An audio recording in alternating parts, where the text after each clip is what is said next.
Xâm lên chó bắn bọc bọc niềm mọt bằng ủi luồn snow nghét ngọt chặt tập bất cầm bóng tay rong nghỉ rồi chạy là trận khăn lại xa tay trong hai cái chó bọc bọc ni dục atrit niaទឹកđầy khẹt Ratanagiri snow xâm lên sạch trong rật chúng lang rong ngumในจอมกันดานตีเปรย์ข้างครอยในบรรทุกสนัดรัฐจับธนะพลังเชียงในเตี้ยนู้คือสำเร็จสัตว์สรณะลูยังตระหึ่งเมื่อเต๋อวิประหายจิตดอกหายดาวยีดอยจมูกหายเมื่อเต๋อ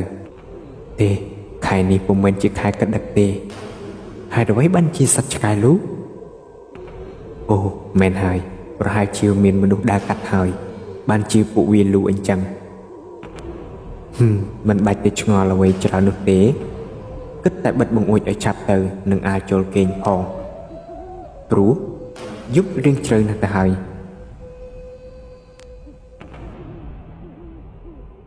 กัดรำร้องนิยุบอัตริดก็บานบรรลับมาเปลวิลีนิเป้ทั้งไงได้ขยมกำปงแต่อังโกยในเลือรถยนต์กรองมุ้ยได้กำปงทั่วดำนาแต่การแข่งรัตนเกรี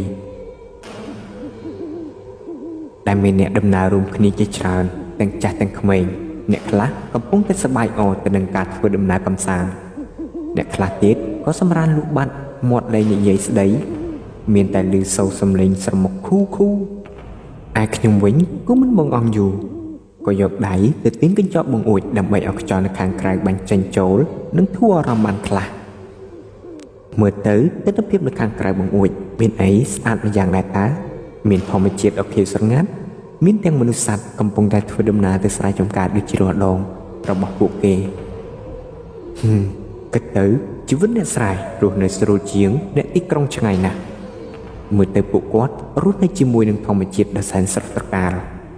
มีดำนำหกหลายบรรลัยบางแต่กรุบโบแต่มือเตะปุกวัดวิเคราะห์ตามยางนุเตคือประจำนวนขณะได้ขยมกำปงแต่เกิดเนิกนุ่งจัดแต่ไม่ได้ไอหนูสลับแต่เป็นหนูรถยนต์กล่องก็บานฉุบหายแต่กองล้านก็บ้านนี่ใหญ่แท้เฮ้ยจอบหายขึ้นในยืงลานใบกองหายกรอนแต่บ้านลือแต่กองหลังกอดบ้านนี่ยัยจอบพิมนุเนี่ยรูปนำนาแต่งออกปุกวัดก็บ้านจุเจกนี่นังสไลดะแต่กองหลานแทนี้จุดยุบหายแต่อ้อยผู้ยืงแต่cây nơi tì nàหอยผมดังnữสมาร์ทบานหลานโดกองรุ่ยรอนุเตการจุเจกนี้รูปปุกวัดในแต่บรรทอรหดอัดชกโชโดยถนัดขยมผมอาจได้ตรอมสนับปุกวัดจุเจกนี้นุบานก็สำหรับจัดได้ใช้ปีลานหอยโกเตอร์องคุยในกราวดำเชื่อมวยโดยนึกเกิดทับเลื่อนในข้างมุกมีเตสำนักได้หรือเตกราวปีบ้านเกิดมวยสันตุกมกขยมก็บ้านฟื้นดำนานี่ตามดมเพลย์บัดติ้งมาลองบัดติ้งดองรอดบานหมกดอกเพลย์บใบมวยได้มีสปีบเมื่อเตอร์ฮักโดยเจียวผมมีมนุษย์หรือผมเซิร์ฟฟื้นดำนาโจตกันตีนูเต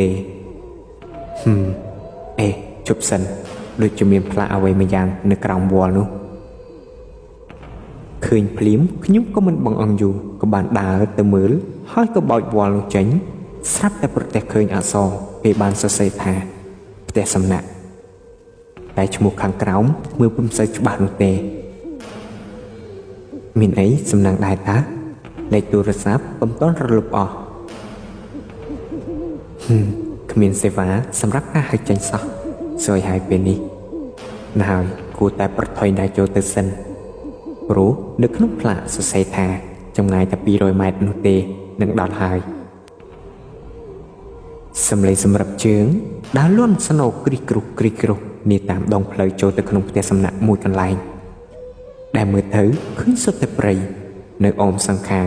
หายโบกรวมจมูกนังสัตว์บาษากำปุ้งแต่หายตริบตราเป็นยากาvì cụ ở trong lạnh náแต่ผมมีจอดแต่บันติดสอคือทาสงัดหักใบดุจีนติสถานในกันไหลเด็ดขโมยอินจังดาบบรรดาก็เกิดขึ้นจัดบรรดาแท้แต่ขนม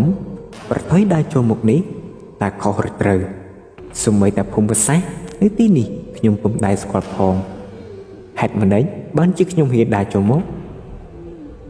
นี้ขนมปฏิสกุลมันหาย ដើរទៅសង្ឃឹមថាខាងមុខនឹងមានផ្ទះសំណាក់ផងទៅចុះខណៈពេលដែលខ្ញុំកំពុងតែធ្វើដំណើរតែម្នាក់ឯងនោះទៀតសោតក៏មានអារម្មណ៍ថាដូចជាមានអ្វីម្យ៉ាងដែលកំពុងតែដើរមកតាមខ្ញុំពីក្រៅខ្នងទេកុំប្រាប់ណាថាជាខ្មោចព្រោះខ្ញុំកំពុងតែខ្លាចខ្មោចផងតែខ្មោចឯណាមកលុកនៅកណ្ដាលថ្ងៃបែបនោះតែចាស់ភាគច្រើនគាត់បាននិយាយថាចូលព្រៃគួរស្ងាត់ចូលស្រុកគួរប្រយ័ត្នក្រែងបាត់របស់ណាហើយគួរងាកមើលសិនតើវាជាអ្វីពិតប្រាកដគិតរួចខ្ញុំក៏ឈប់ហើយក៏ចាប់ផ្ដើមងាកមើលទៅក្រោយម្ដងបន្តិចគ្មានអ្វីនោះទេខ្ញុំចេះតែគិតប្រេះផ្ដាស់តែម្នាក់ឯងហើយ1 2 3សំឡេងអ្វីចេះដូចជាមនុស្សកំពុងតែដើរតាមខ្ញុំទេអំបញ្ញមិញខ្ញុំមើលទៅដូចជាគ្មានមនុស្សទេតែនេះជាសំឡេងអ្វីមិនអស់ចិត្តខ្ញុំក៏បានងាកទៅក្រោយម្ដងទៀតបធោពូទៅកង់ឡានហេតុអ្វីបានជាពូដើរមកស្ងាត់អញ្ចឹងខ្ញុំភ័យស្លាប់ហើយចុះមិនដេចបានជាពូមកតាមខ្ញុំតើពូមកតាំងពីស្មានណាហេតុអ្វីបានជាខ្ញុំពុំដឹងអញ្ចឹងសួរចប់គាត់ក៏បាននិយាយមួយម៉ាត់មកកាន់ខ្ញុំថា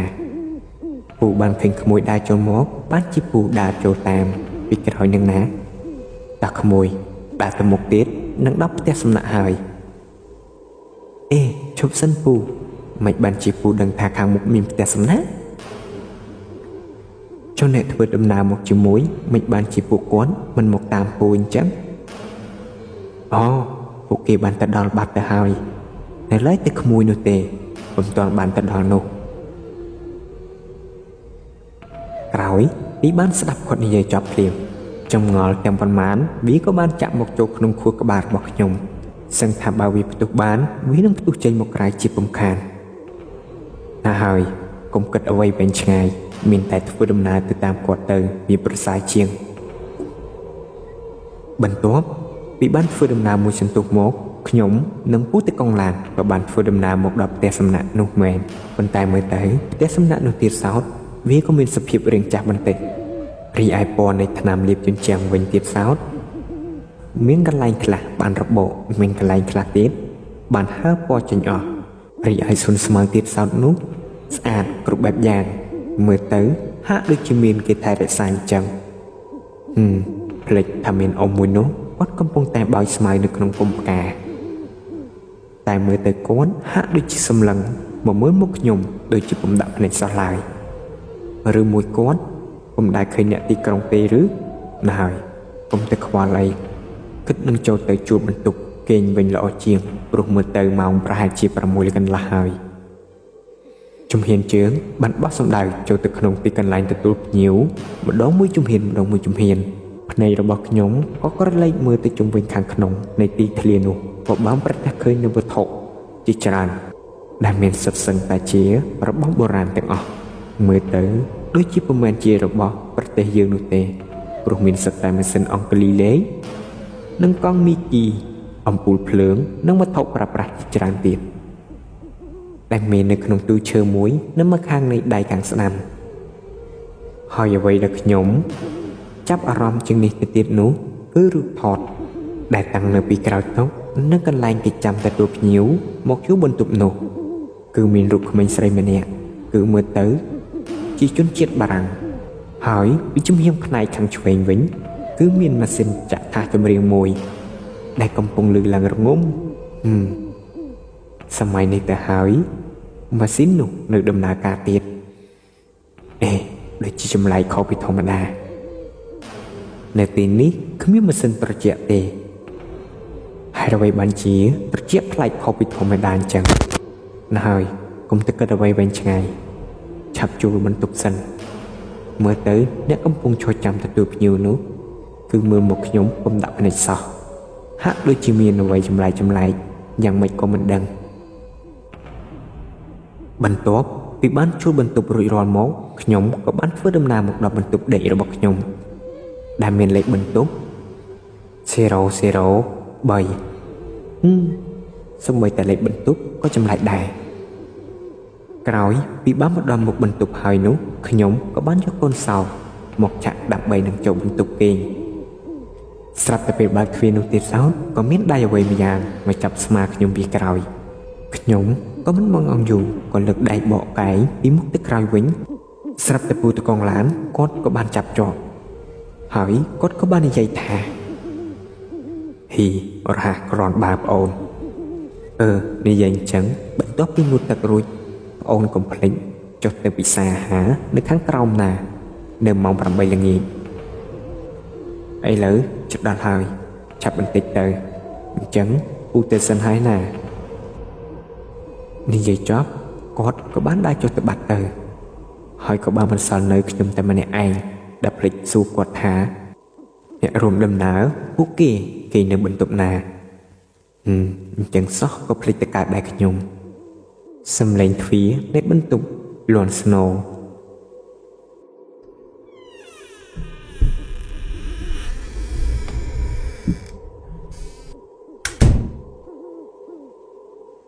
យីរូបគង់ក្មេងនឹង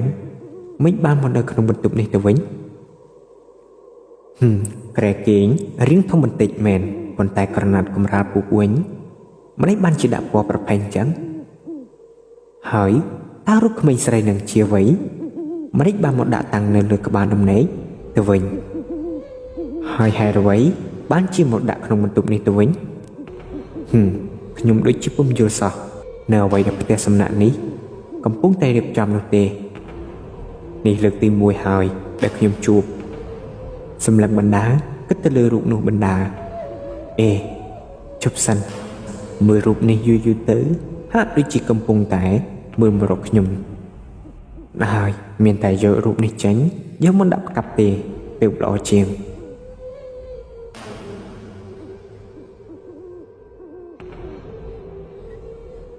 ពេលវេលារីត្រីរសានសំស្ងាត់បានរត់សัตว์មកនៅសំឡេងសត្វបាសាកំពុងយំខ្ញូខ្ញានៅចន្លោះព្រៃនៃមាត់បងអួច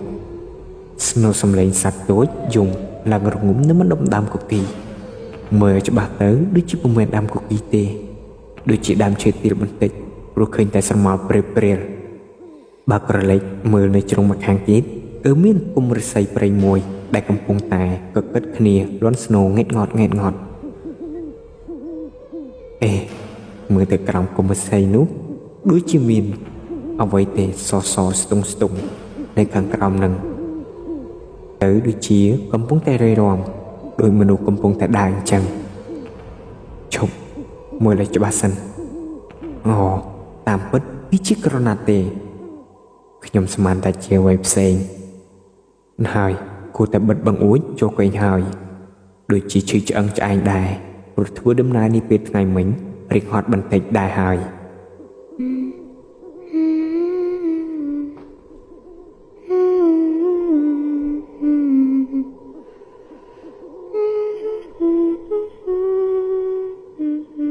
យីសំឡេងកូនអ្នកណាមកច្រៀងអីនៅកណ្ដាលយុវត្រីអញ្ចឹងតើម៉ោងប៉ុន្មានហើយពុទ្ធោម៉ោង 12 យប់អធ្រាត្រហើយហេតុម៉េចបានជាមានសំឡេងកូនក្មេងមកយំនៅទីនេះរូបនេះក្រែងខ្ញុំដាក់ផ្កាប់តើហេតុដូចម្ដេចបានជាផ្ងាទៅវិញខ្ញុំដូចជាពុំយល់សោះឡើយក្រោយពីបានងើបមួយសន្ទុះមកខ្ញុំក៏បានយករូបនោះមកដាក់ផ្កាប់វិញជាធម្មតាខណៈពេលដែលខ្ញុំកំពុងតែដេកនោះទៀតសោតសំឡេងក្មេងនៃច្រៀងនោះក៏បានឮម្ដងទៀតហើយលើកនេះមានទឹកសំឡេងគោះទ្វារមកផងដែរមើលទៅដូចជាគ្មានមនុស្សទេតែអ្នកណាជាអ្នកគោះទ្វារនោះតែដូចជាប្លែកត្រង់ថាហេតុអ្វីបានជាមានសំឡេងក្មេងស្រីច្រៀងហើយច្រៀងពុំមែនជាភាសាខ្មែរទៀតរៀបនឹងបិទទ្វារចូលបន្ទប់ហើយភ្លាមនោះខ្ញុំក៏បាំងក្រឡេកភ្នែកឃើញក្មេងស្រីម្នាក់កំពុងតែរត់កាត់មុខខ្ញុំហើយតម្រង់ចូលទៅក្រោម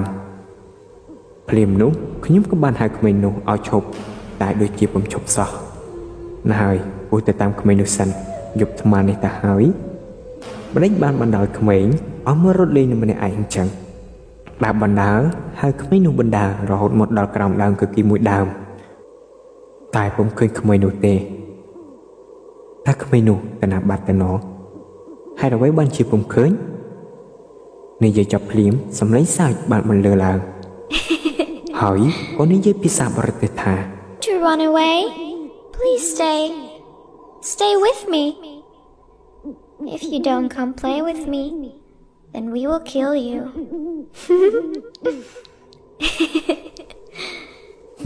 យប់ថ្មនេះទៅហើយមកលេងរត់ពូនយ៉ាងម៉េចខ្ញុំក៏បាននិយាយទៅកាន់ក្មេងនោះថាក្មួយតើក្មួយនៅរត់លេងធ្វើអ្វីនៅក្រោមដើមគគីហ្នឹងមកតាមពូមកទៅបន្ទប់គេងវិញនិយាយមិនទាន់បានប៉ុន្មានផងក្មេងនោះក៏ចាប់ផ្ដើមយំមុនដំបូងយំតិចទេដល់ពេលយូរទៅខ្លាំងទៅបាននិយាយចំទៅត្រចៀករបស់ខ្ញុំសឹកតែហឹងអស់ទៅហើយក្រោយពីក្មេងនោះយំរួចភ្លាមខ្យល់ក៏បានបោកយ៉ាងខ្លាំងសំឡេងផ្គរលាន់ឮសូរឡើងខ្ទស់អាកាសហើយក៏បណ្ដាលឲ្យបាក់មេឃឈើមួយបាក់ធ្លាក់មកសង្កត់មកលើរូបខ្ញុំរហូតដល់សន្លប់ដល់ពុំដឹងនៃស្មារតី